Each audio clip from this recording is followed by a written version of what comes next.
to Transline Hollywood with Suzanne. And I'm Camille. So we have audience question time, and this is one of the audience question episodes. So the first question is, what do you need to do? How do you need to prep to be a woman?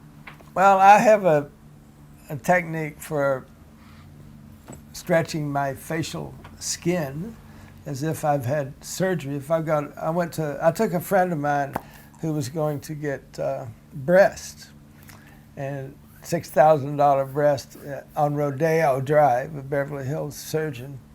And so I just sat with her, but the surgeon looked at me and said, so how long have you been living as a woman? And I said, well, I don't really live full-time as a woman. He said, you don't? I said, no. I said, but I do what you do. It's just that I don't use a scalpel. He said, what? I said, I give myself a facelift every time I go out. And so I have this... I'm getting to that point too, that I might need a bit of that action as well. I have this taping technique that I created for myself. And so So what do you do? Show me, because maybe I can start using it. No, yeah, well, I'm going to patent it, and then I'll show it to you. That can go along with charm school. So it's preparing that so that it's instantly ready, because it takes a little prep to get the tape assembled, and so it won't come apart when and the stretching and all that stuff.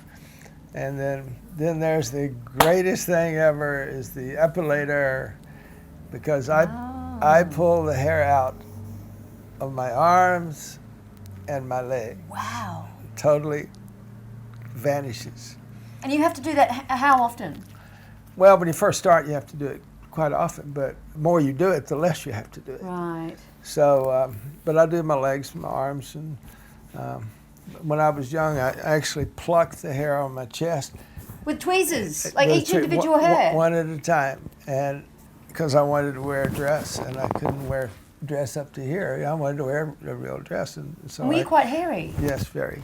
And so I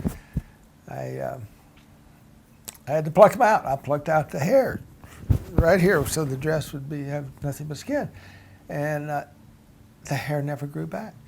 Really? It just never grew back, and I don't have any idea why. It just did not grow back. And how long did it take you to pluck? Oh, probably 6 hours, 8 hours.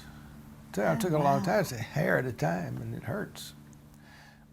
I know I got a bikini, and I got the whole weird the other day. Oh, that fucking kills. Sorry for too much information out there, but Brazilians, I've never had a bikini wax. Oh, I can't tell you. Not yet. Can't even tell it. Oh, dear. It's like I'm hearing you. Oh, God. But, yeah, so if I'm sitting around watching television, I can just do my... No, I did see it sitting over there in the chair. It's a little... Yes, yeah. It's there. And I was like, oh, yes. Bit of fine-tuning before the show. You know, at this day and time, most women don't wear dresses anymore. You know, occasionally, I mean, during the days, in summer, they do. But, I mean, you don't really see... You see more women in pants than you do in dresses or skirts. So, do you, like, think, oh, I need to wear a dress, look more female, or it's just like you just wear what you want at the time, and it's just... Did that question come out right? Yeah, you know... there was a time when if you know you're going to go out Wednesday night, you'd start prepping for it on Sunday. You know, it's like, what am I going to wear? You know, and you pick everything out, and it's all prepped, and you know, and Wednesday night you're going to go out, and you know, now it's like, oh, it's Wednesday, it's like 6 o'clock, I got to be ready in an hour. You hadn't given anything a thought. You know what that's called? It's called age. And I'm going through the same thing myself, because ultimately, you know what? Doesn't make a difference. No. You get past a certain point, you know, no hope. But anyway. But I'm very careful Sunday mornings when I go to church, because I do want to like be properly attired for that. And sometimes I'll wear a skirt, but maybe once in a while a dress. But it's like likely to be the only one there in a dress. But you're quite a conservative dresser anyway. Yes, I am. There was a time, though, I was a little racy. Well, I'd like to see that. So I think the question is, so what do you? Oh, I know. You know what you've never asked? What? Mirrors. Hey, mirrors. Right. Tell me, mirrors. Here's a secret. If you go into a strange home and you see lots of mirrors, everywhere you look there's mirrors, likely the husband is a cross-dresser. Because every trans I know has lots of mirrors in their homes because they're always looking at themselves. Not because they're like in love with themselves, they're looking at themselves to improve themselves. They're always practicing. And so there are lots of mirrors around.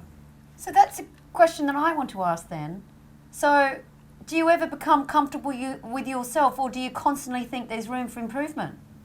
I think there's always room for improvement. So do you always think there's room for improvement? Yeah, I think you never achieve perfection, but it's always best to try. We're going to leave you with that. I have nothing to add to that fantastic words of wisdom from Suzanne.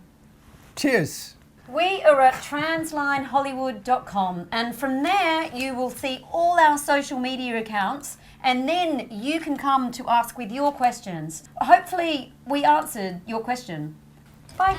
Bye. Break me a million hearts. I'm hell on his. Baby, I'm coming for